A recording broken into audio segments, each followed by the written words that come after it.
moi d'abord. Hein. Copieur. Oui, très bien.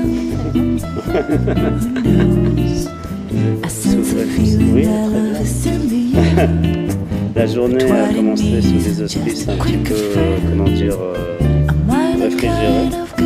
Bah oui, moi je viens de la campagne, tranquille. Il faisait froid, hein.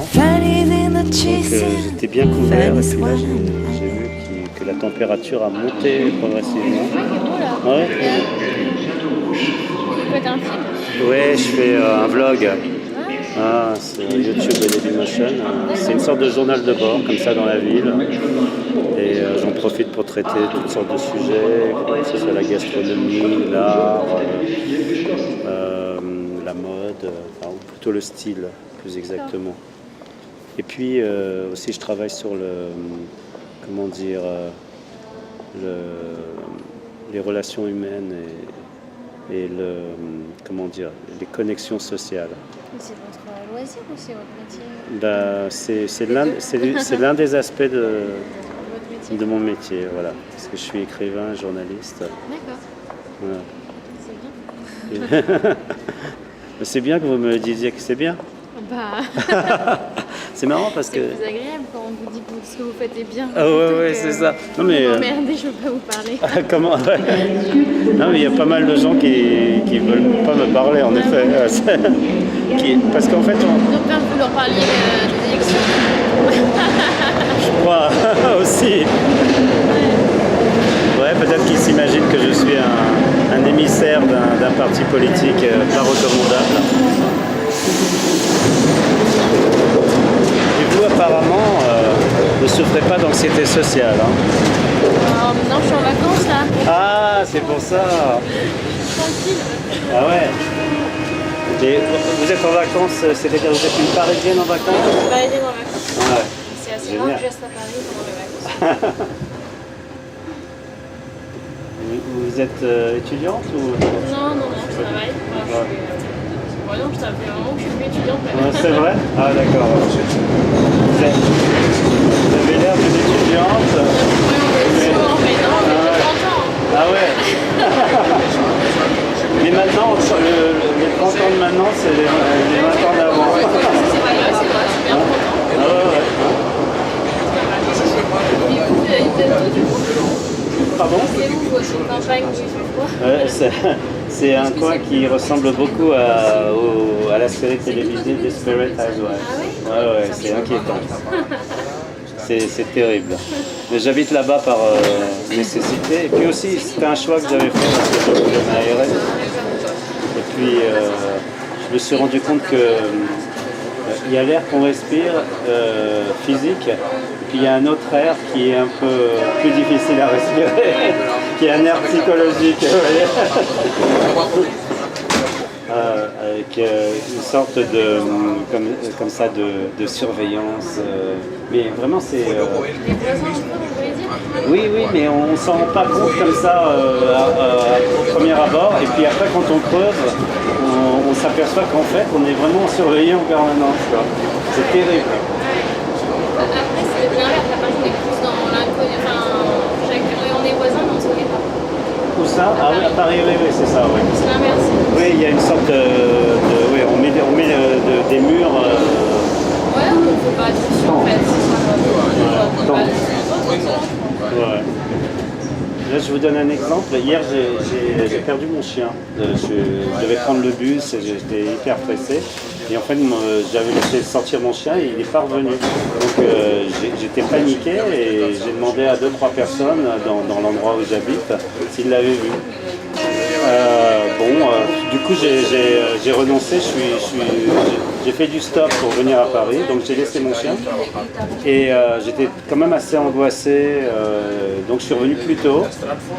Et en fait, il m'attendait devant la porte, le chien tranquille. Lui, il s'en foutait. Il avait fait la promenade.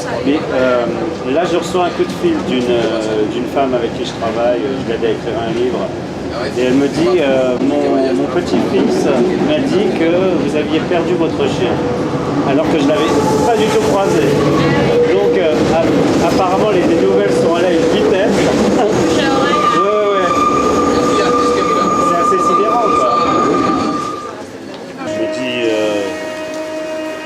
de toute façon, c'est pas en ayant une intention déterminée qu'on fait les meilleures choses. Il faut saisir l'instinct, quoi. Et le fait de transgresser les barrières sociales,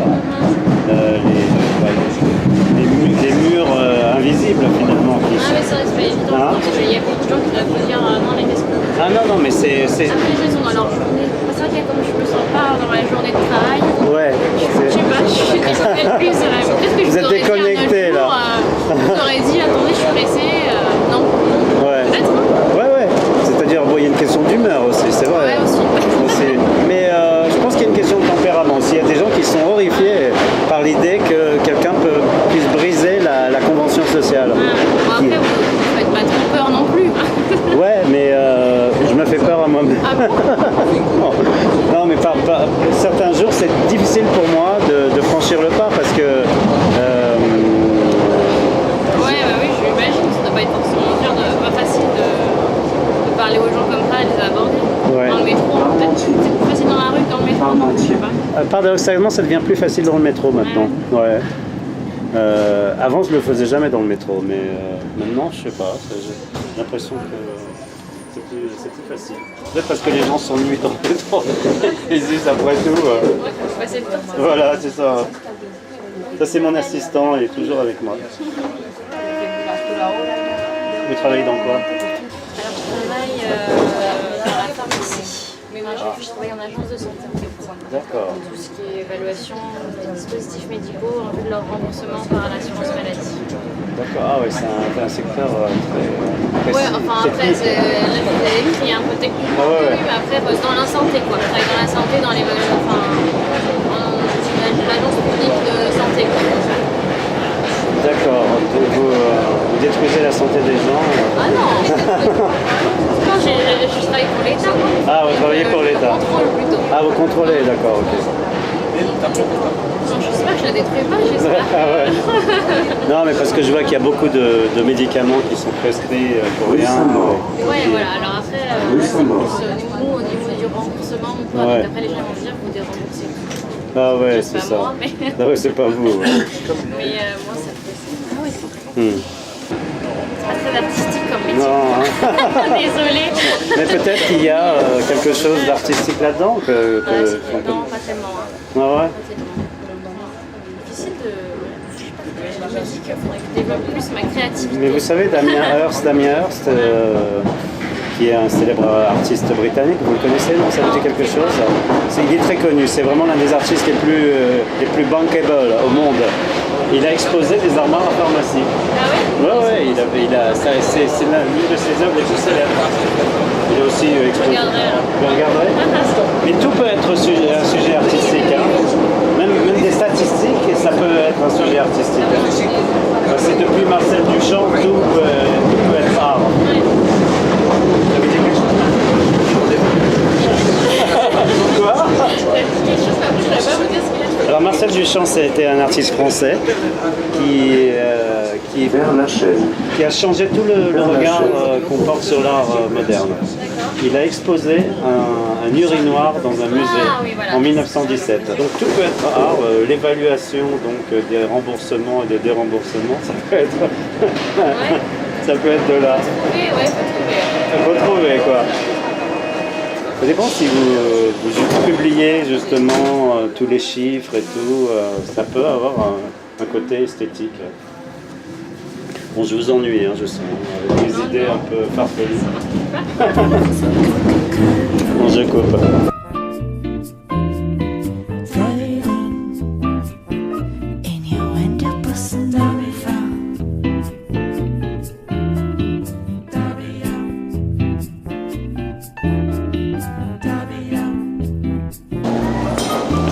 Et vous appelez comment?